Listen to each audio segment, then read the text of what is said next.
Hello everyone, Yulia here with Piano Online School, and today I would like to talk about the path or roadmap that piano beginners need to consider by starting when they're starting learning how to play piano. So today I would like to share the method that I discovered many years ago. It's Piano Adventures by Nancy Randall Faber. I really like their method of going from simple to the difficult concept in the music. I love their choice of music. I like their arrangement, the way how they presented the material. So it's been very helpful to teach my students with their method. Both children and adults. So today we're going to be talking about the method that I'm using for adult piano students. So let me share screen and I'll show you the books that I'm using. Okay, I hope you can see my screen. So they have a lot of different books for the children. I use with adult students as well. Everything comes in 5 levels.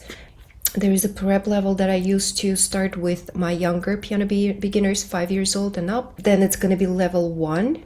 As you can see, they have a lot of books: lesson book, theory, technique, performance book, gold star performance, a lot of supplemental material. That's why I love this method very much, because there is always, I can find the music that resonates with my student. For me, it's important to build the lesson around my student and my student's needs. So if the student likes Disney songs, we use a lot of songs from this book. If my student likes more popular repertoire, we use Playtime Piano Popular, and it's based on their level. Also, there is a seasonal supplemental books, Piano Christmas, Duets Piano Christmas. This is not the only method I use. I supplemented with the other piano methods. Also, I kind of found my own way based on this structure. So I use Piano Adventures as a structure in curriculum and the roadmap of learning piano. But I also supplemented with a different material, sight reading, theory. We usually work inside the musical concept, so I don't teach theory as a separate book. I only teach the theory inside the lesson book on a certain songs. You will be good for probably late intermediate piano level. So if you want to go further and advance yourself, you will need to use a different books. So Piano Adventures is only teaches from level from complete beginners to intermediate level. For advancing, you need to use a different material. So here let's talk about what there is for adult piano books. So we have accelerated book.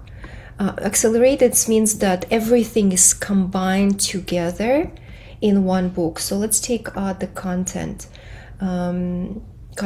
So there is introduction to piano playing, where you're learning the posture, the hand position, the physicality, like preparing yourself for great start for you. So that way you can feel comfortable playing on the piano, you can have a right setup for yourself.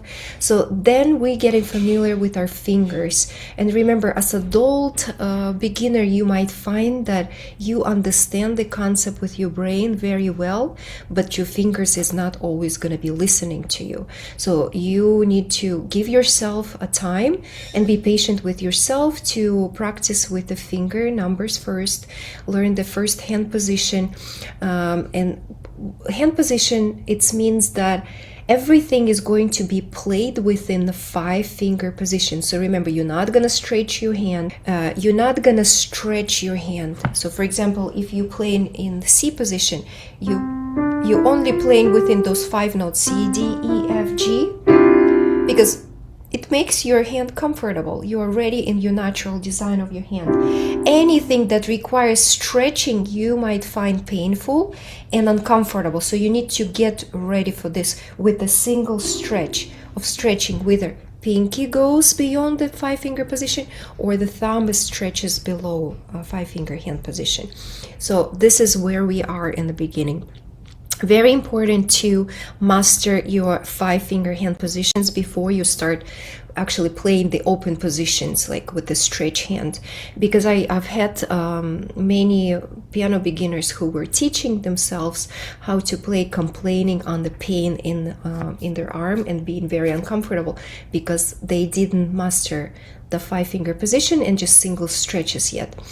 So then getting familiar with the musical alphabet, reading notes, reading the rhythmical pattern, understanding what's behind the rhythm, how you count, how you coordinate the rhythm with the notes together, all those baby steps. And then we're gonna start right away learning some short exercises and or songs to practicing all this concept that we're learning. So that's why I like this method, because you're not gonna spend forever just practicing on exercises and preparing how to play piano. You start playing right away, but it's gonna be built from easy to the hardest. So then you're gonna start exploring the chords right in the first chapter, in the first unit. Then continue doing the same thing, but a little bit in more deeper concept, like adding stretches, adding time signatures, learning what's the melody in musical piece, where is the accompaniment. So if it's accompanying, it's learning chords, learning the basic first positions that we usually start with. This is C position, treble C position, and G position. Again, there are musical pieces right away to practice on this concept. In Unit 3, learning bass clef. Bass clef is always more complicated. In Unit 4, we are learning how to read notes. And the way how we're gonna do it is by learning what's the steps and skips. I don't want to get deeper into that. I just want to show you the path, that there is strict structure, but strict in the sense that it's very thoughtful in terms of physicality of playing piano. So it's built upon the easy concept and then getting harder and harder from easy to the hardest, as I said before. I like the diversity of the styles that offered within this book, and also you can incorporate the piece of music that you love to learn, but you just need to make sure that it's not complicated, so it matches the level where you are, the arrangements and the level where you are. In Unit 6, we're working through the different pentascales, and again learning what's the waltz is, different time signatures, eighth notes. So then we're getting a little bit more advance in the rhythmical concept, start adding more faster rhythm through the 8 notes. In Unit 7, we are learning how to read the notes with landmark notes. So I wanted to say something very important. So when you start learning how to sight read and read music, it's very important not to identify each note separately. Many students use the memes as face, or every good boy does fine, in the bass clef is something else. So remember, if you are reading music and you're gonna stop every time and remember this sentence, it's gonna slow you down. So in this method, we learning, and the method that I teach, we learn how to read notes intervarically, like pairing notes together and not as a single individual note. We using face as a landmark note, so something to get the starting point, and then we're reading notes through seeing the direction, whether it's steps or skips, understanding how notes are paired together. In Unit 8 is treble C pentascale, and then Unit 9 is deepening the concept of intervallic reading. That's where you're learning more of the musical theory that explains about the second, third, fourth, and fifth intervals and the chords. Okay, Unit 10, sharps and flats, accidentals, to play on the block keys and understanding how to read those accidental signs, sharps, flats, and natural. In Unit 11, we deepening our knowledge into the chords and learning in the Roman numeral. So why is the Roman numeral is important is because when you're going to be transposing music and playing with the other musicians, this is this is universal language of the chords, understanding the chords, Roman numbers. So if you know Roman numbers, you could transpose it to any key signature. You can play with any musicians. You can understand and read the chord symbols much better. So this is what we're learning here. Also forms of music. In Unit 12 of the first book, you already know all the chords, you already know intervals, you know 3 basic pentascale on the white keys. It's a C, G pentascale, and you played some piece of music that already incorporates all of this together. So you already have a very strong beginning for the level 1. So now let's take a look inside the book, and I'm going to show you what kind of musical examples it has for the level 1. Learning the fingering, learning keyboard, and how to find your notes on the keyboard, the direction of the notes. And I like to start without having the music stuff, like right here.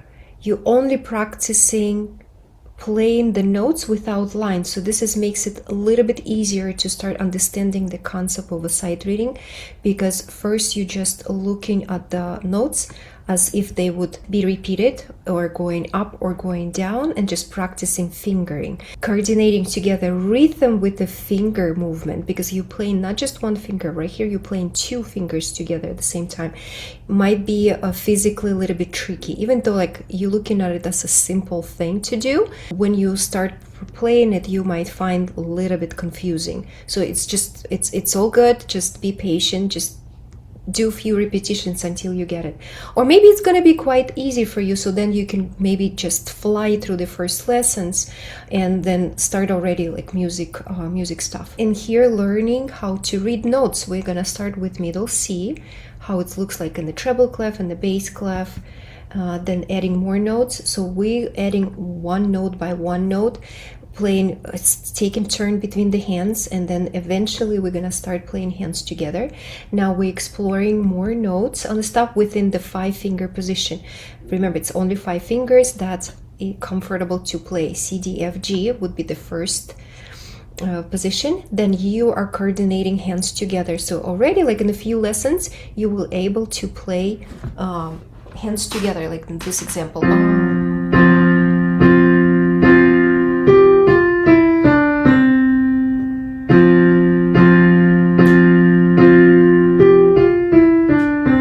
So I'm just gonna, this is where you start incorporating hands together, coordination. Let's take a look at this one, planetarium. Learning how to use a pedal and how to play with the flexible hands. Different dynamics, forte, that's a forte, piano. And understanding what the melody is and where the phrasing is. Probably familiar with this one. 1, 2, 3.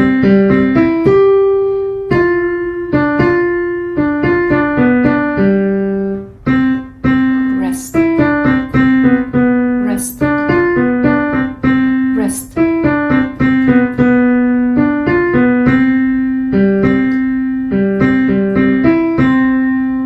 So if you're practicing with a teacher can play the duet part. So together it sounds really cool.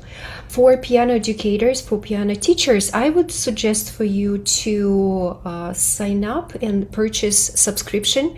I pay a subscription with Piano Adventures based on ear. That way they give a little bit discount.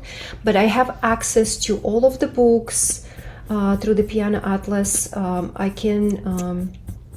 I can use it on my online lessons, so it's been very helpful. And also you have access to all supplemental materials. But another thing that you could play the full orchestration of the notes here. So for example, this is how it's going to sound.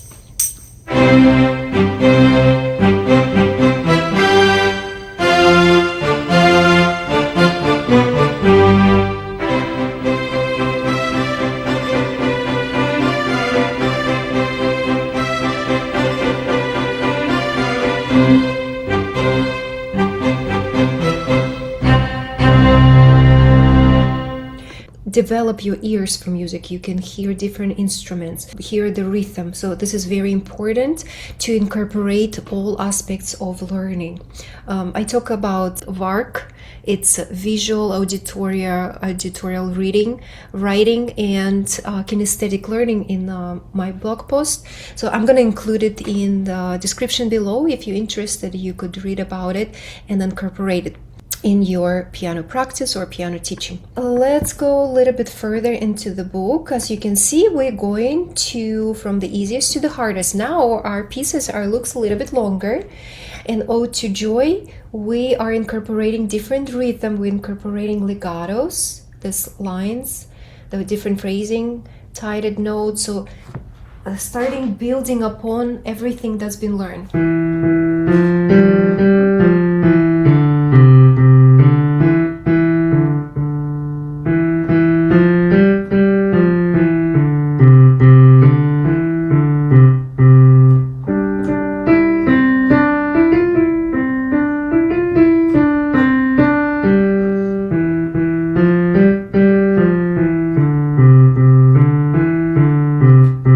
Piano playing is such a complex process for our brain cognitively. You are thinking about many different things at the same time.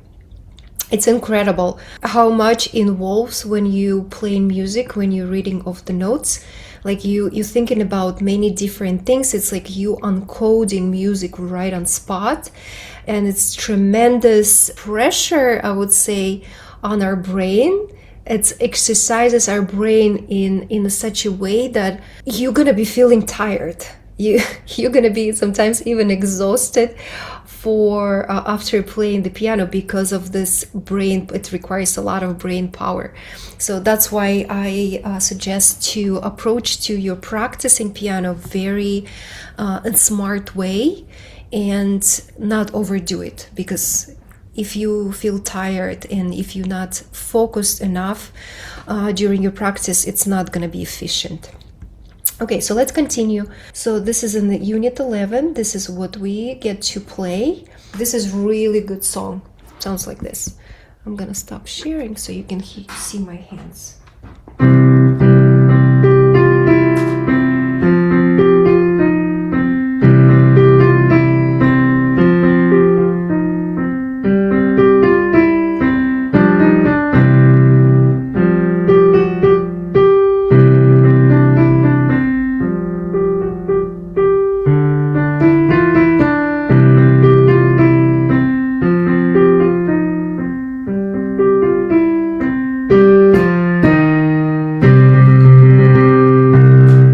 So very fun piece.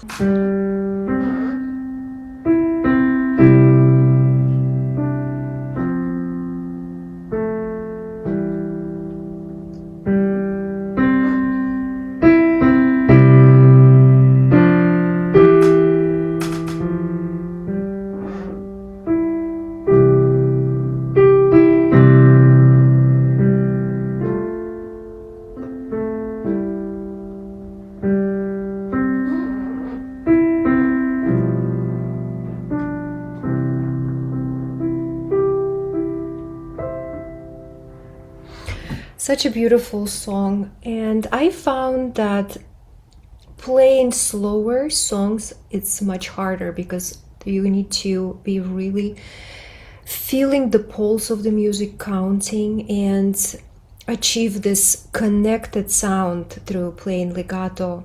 And also playing piano is much harder than playing louder.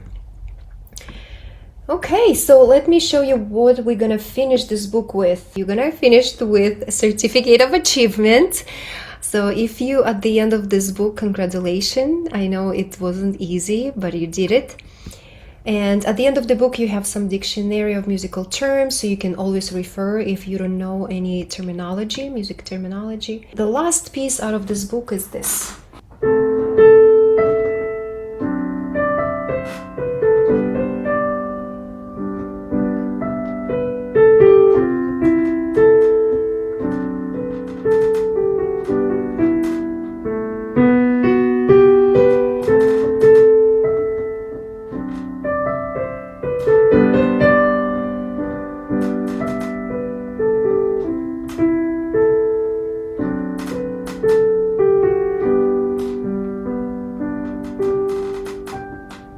What a beautiful song to finish your level 1. So lesson book comes with a theory book, technique and artistry, and performance book. So let me explain why do we need it, and maybe if we need it or not. Usually I like to use lesson book and performance book. So in lesson book we're learning like a music theory, maybe techniques, rhythm, or notation. In theory book we're going a little bit deeper into understanding of music theory. Like, treat it as a workbook. There is going to be a lot of things that you're going to be writing down, and this is great because when you write things down your brain remembers better. Even though I'm not teaching it because we're very limited, I'm not using this book, I'm teaching music theory inside the lesson book. The reason why we're not doing it because we are very limited on the time of the lesson. So I have my students to do it like individually, independently. In techniques and artistry, this is where you're drilling on certain technical skills. It's how to play in the contrary motion, how to play in ascending motion, descending motion. So it's not quite easy to coordinate. Especially parallel motion when you play in scales, hands together. So all of this is offered through this book. Amazing book. Nancy and Randall put so much experience and knowledge into piano education that I found this is the best method. Again, to take you from the beginner to intermediate. It's not for the advanced students, but it's give you a great foundation to continue level up. Performance book has a little bit longer piece of music, and it's only focused on pieces that you might perform in front of people, in front of family, or maybe on some recitals, on concerts. Alouette, very beautiful songs. And again, if you are practicing and learning with the teacher, there is a teacher's duet part, so it's fun to play together. This is about the books. Another supplemental material, sight reading. So in sight reading, it's a very important part of piano education, because you basically learn how to read the notes. Let's say if you want to read the book, you take any book and you read the story in it, right? So the same with the playing piano. This is the skill that could be developed, but it needs to be strategically developed. Like, the sight reading always starts with a 1 or 2 level easier where you are, so that way you could read the notes in one take.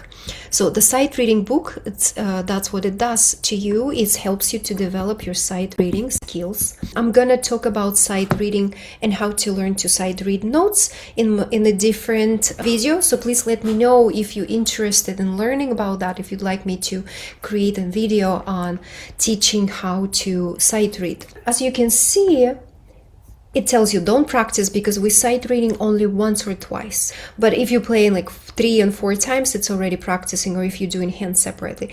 So you're just looking through the notes and then you play once. You just let the music live the way you're playing at this moment without going back and repeating it or fixing it. So you just let to scan with your eyes the music and play it once. And this is fun. Sight reading was one of my favorite activity when I was learning how to read notes.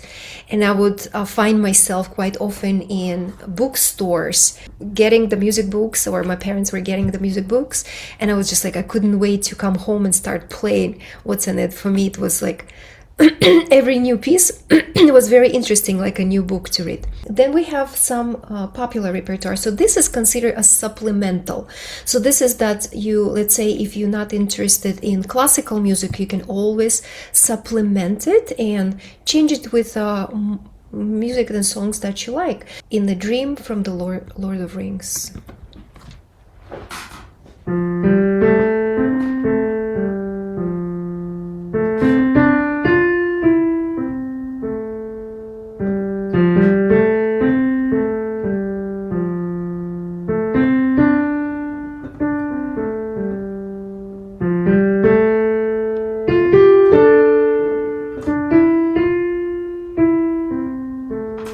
So this was in the Dreams from Lord of Rings. Very nice to put it in repertoire. Another Star Wars.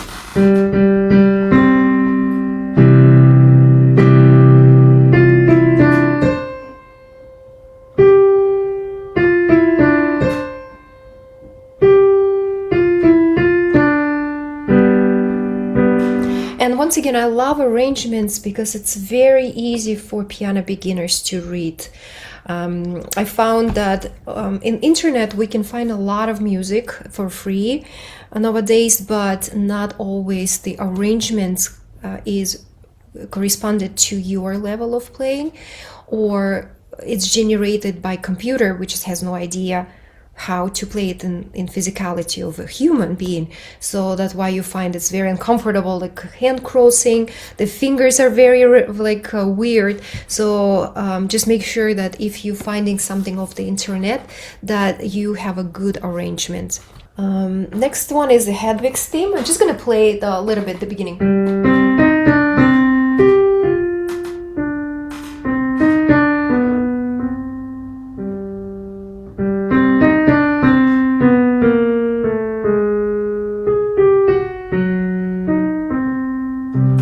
Repertoire pieces may be slightly a little bit challenging because this is something that you work on for the performance. Here's Fiddle on the Roof.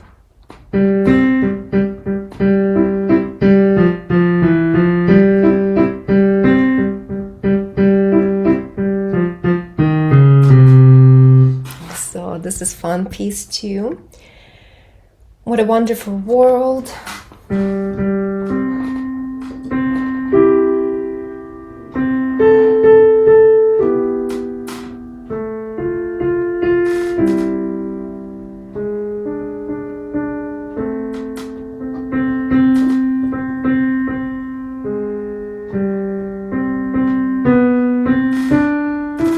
Another beautiful song. So you start building this repertoire for yourself. Over the Rainbow is the next.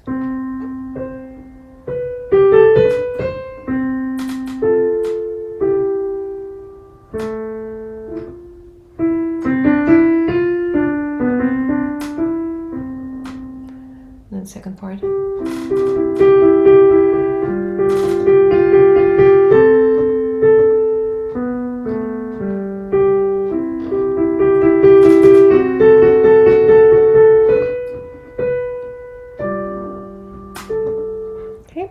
Another song is The Lion Sleeps Tonight.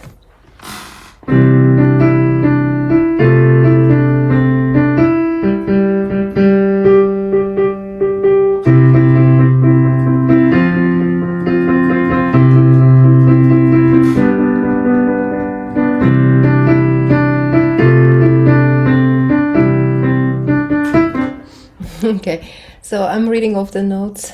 And that's it. That's the popular music. Okay, let's take a look at the next book. And if you're interested in getting all those books for yourself, I'm gonna add the link with my blog post where I'm talking about all those books with my suggestion, and also links where you can buy. So that's it for the level 1, and I feel like I need to do the part 2 in the separate level, otherwise it's going to be very lengthy. So I'll see you in the next video where I'm going to be showing and explaining what's going to be in the curriculum of piano learning map in level 2.